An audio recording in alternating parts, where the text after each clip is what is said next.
Alright guys, welcome to a new video. In this video we're going to be playing Diablo 3 and I'll be showing you guys my new updated Multishot Demon Hunter build for Season 5, patch 2.4. This should work in later patches. If there's any drastic changes I'll obviously let you guys know in the description.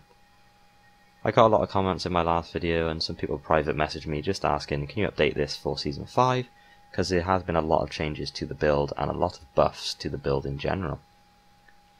We're starting off here with our skills. I'm going to be going over both what I do for Torment 10 speed farming and what you should do for higher greater rifting. This build excels at speed farming and it's also pretty decent at higher greater rifts now. So these primary skills and action skills are always going to be the same for you guys. In previous builds you could change a few of these around, however this build has been pretty much refined now. Everyone knows that these are the best 6 to use, sort of thing. Primary evasive fire with the focus rune obviously is going to give us some hatred regeneration. Now we get a lot of hatred regeneration through different means, so the focus rune is not 100% required anymore. It is viable to change it to any of the others. If you're taking a lot of damage, I recommend the hardened rune. It just gives you some extra armor, just gives you a bit of extra toughness so you don't die. I'm still using focus here because I like the extra hatred regeneration. And of course, Multishot with the arsenal rune. Bread and butter of this build. The highest damage ability in our kit right now. Now onto the action skills. We're going to be using Companion with Wolf Companion. The reason these were interchangeable before was because Demon Hunters did not have high cooldown reduction. Now, Demon Hunters do require high cooldown reduction, so this skill is going to be available a lot of the time. It's probably going to have about 60% uptime, so I recommend running it. Obviously just gives you a nice damage steroid buff, really good for taking out Rift Guardians and things like that. Obviously you're going to want to activate it whenever it's available. Next I'm using Vault with the Tumble rune. Used to use Trail of Cinders, not anymore. It's just your mobility for this build. Really good for speed farming, and obviously if you get caught in a sticky situation then you can get out. Some people recommend using Smokescreen. A lot of guides and videos say you can use Smokescreen if you want. I'd honestly recommend not using Smokescreen. Vault is just so much better. Once again, Preparation with the Invigoration rune gives you 20 extra maximum discipline. And with this type of build, extra discipline means extra damage, so you're going to want to keep that no matter what. You never want to activate it, you only want it for its passive. And now the newest addition to this is the Vengeance ability with the Sieve rune. Now this has a cooldown of 90 seconds, hence we're using a lot of cooldown reduction in this build and some different items in Unhallowed Cube, so we can get this to about 95% uptime. You can get this ability to 100% uptime if you really want to. I don't think it's worth it though. As you can see here, we get 10 hatred per second regeneration with the Seed rune. That's a huge, huge regeneration of hatred for this build. It basically negates the reason we use evasive fire with focus.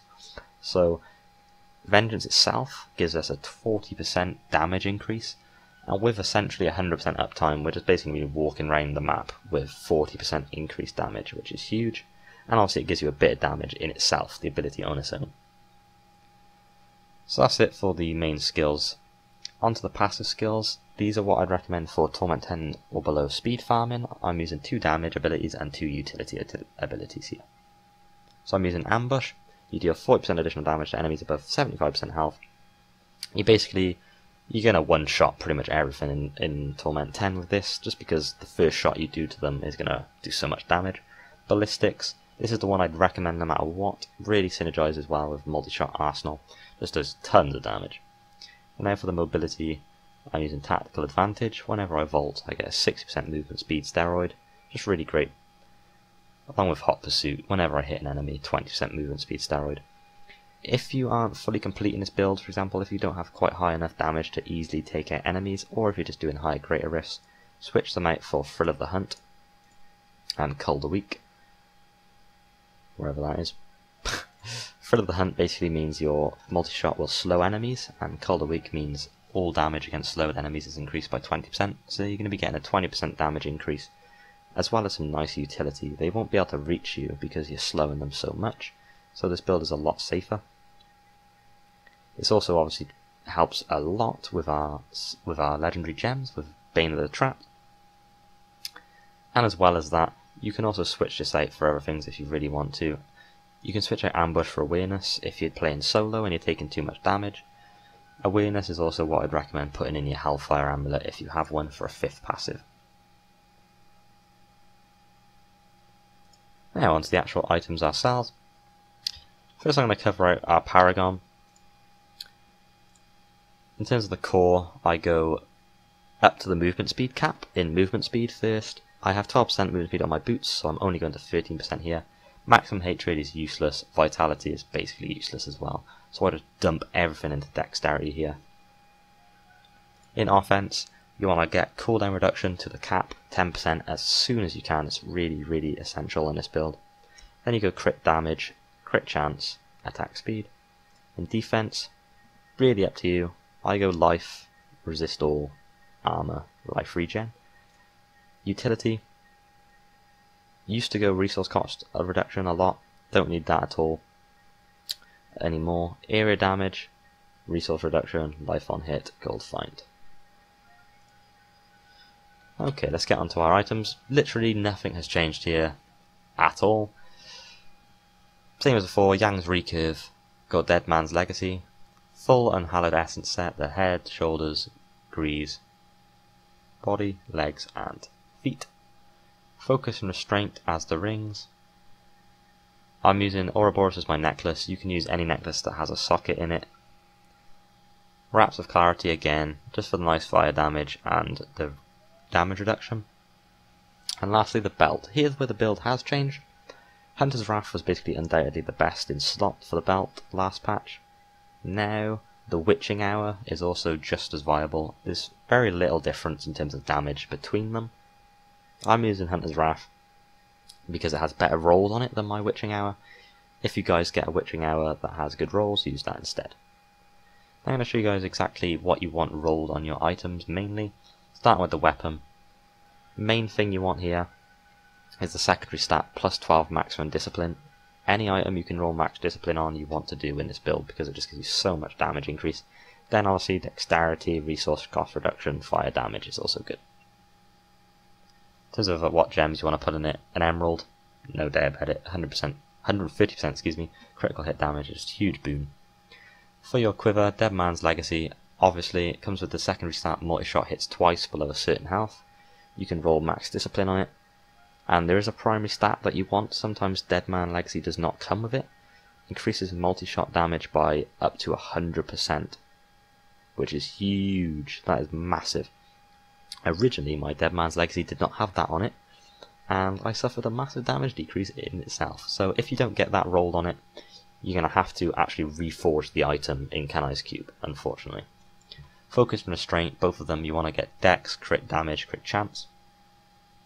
The reason we're using these is because we're going to be alternating between our primary skills quite often, like so.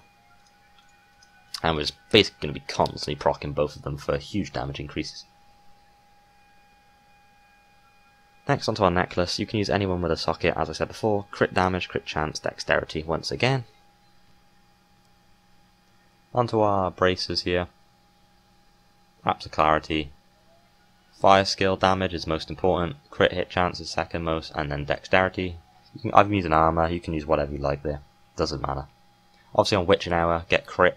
If you don't have Witching Hour, dex on the Hunter's Wrath. And now in terms of the actual armor we're using here, on helmet, crit chance, dex, and I'm putting in a diamond here, really important, 12.5% cooldown reduction of skills. Really, definitely need that now. Before, you used to use amethysts, or, well, you could pretty much use anything in your helm before, it really didn't matter. But now, diamond is basically a must-have. Shoulders, once again, dexterity, and here you want to roll down the cooldown reduction. This is one of the items you can afford to roll cooldown reduction on. Try and get as high a roll in that as possible because every bit of CDR really does help with your uptime here. Your body, you can roll that for 12 max discipline, that's the most important. Your legs are the least important, definitely. You just roll dex, vitality and armor. In terms of your grips here, crit damage, crit chance, dexterity again.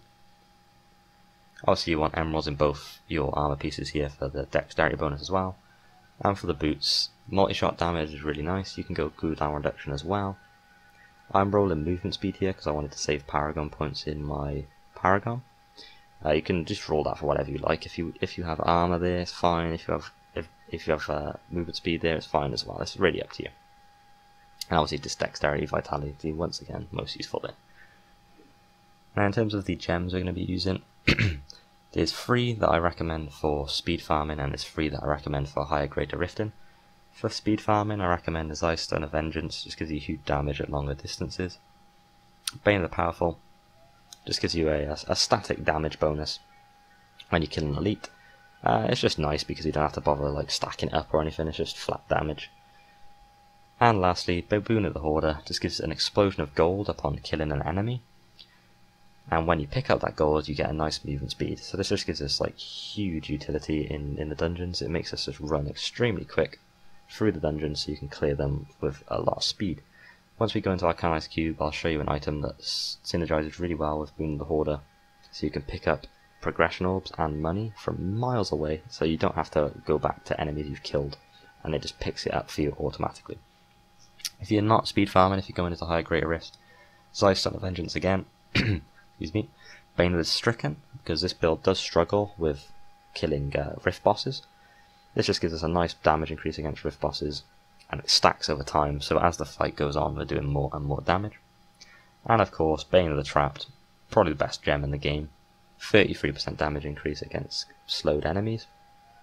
With our passive skills, obviously we're using Cold a Week and Thrill of the Hunt, which means our abilities are going to slow anyway, so it's just a massive damage increase. That's pretty much it in terms of the actual build itself. If we go into our Canonized Cube here, I'll show you guys what to run. Now the weapon has changed. I'm using Dawn here. Gives me cooldown reduction on Vengeance by 65%, which is massive. As I said before, Vengeance gives a 40% increased damage bonus, so you're going to want that up as much as possible. If you don't have Dawn, Vengeance is not going to be up nowhere near enough at the time. Just makes us able to have at least 90% uptime on the ability. I'm using the Nemesis Braces here for speed farming. Just means Shrines and Pylons spawn a champion. It just means that we can clear the dungeon quicker because we're getting more guaranteed champion spawns.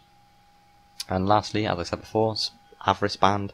This goes with Boon of the Hoarder really well. Every time you pick up gold, your gold radius increases, stacking up to 30 times. So basically you'll pick up gold and you'll pick up progression orbs from absolutely miles away. If you don't have these items, or you're going for flat damage instead, swap out the Nemesis Braces for Cindercoat. Reduces resource cost of fire skills by 30%, so you can spam a lot more with Multishot. And Avarice Band, everyone knows Convention of Elements is the best instead. 200% increased damage on certain elements. When your element hits fire, spam your Multishot for an extreme amount of damage. So now if I go into a rift, I can show you guys roughly how this build will work. I'm not going to be speed running the rift because, well, I need to concentrate for that, and I'm trying to explain what I'm doing.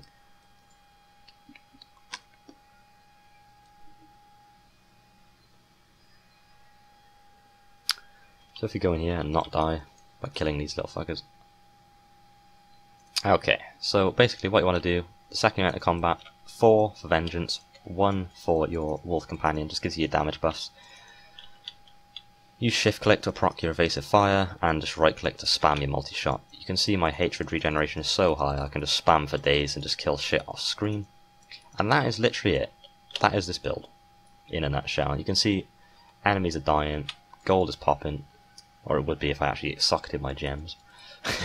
I'll show you guys that so you can understand roughly what I mean by the Boon of the Hoarder. So if I socket my gems here, you can see I was wrecking without the gems there. But basically you can see there, pick up the gold, you get a nice movement speed steroid.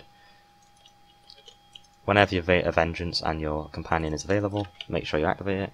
And you can literally just sprint through, just killing shit off screen. The stuff is, the gold is just being picked up from miles away. You want to be vaulting as much as you can within reason, just so you can get the movement speed buff. And you can just clear at extreme rates. You can see here, I'm randomly using my evasive fire. You don't need it to regenerate hatred much anymore, just while your Vengeance is down really. The only reason you ever use the ability is just simply because it procs your restraint and focus. And that's pretty much it. You just want to clear out your dungeons using the same method. Some people recommend the Tygut Gem. I do not recommend the Tygut Gem, and that's basically all you need to know. It'll come really naturally to you guys. It's simple, really simple in combat. Once you get your abilities on, all you need to do is alternate between left clicking and right clicking. That's literally it. So 4, 1, left click, and then spam multi-shot. And then every now and again remember just to use your left click again. And that's literally it. So I hope you guys enjoyed this video. If you guys have any questions or any improvements I can make, just leave a comment below. Obviously I'd like to know, because this is my main build. So if there's any damage increases that I'm missing, well, yeah, I kinda wanna know. So I hope you guys enjoyed this video, and I'll see you guys next time.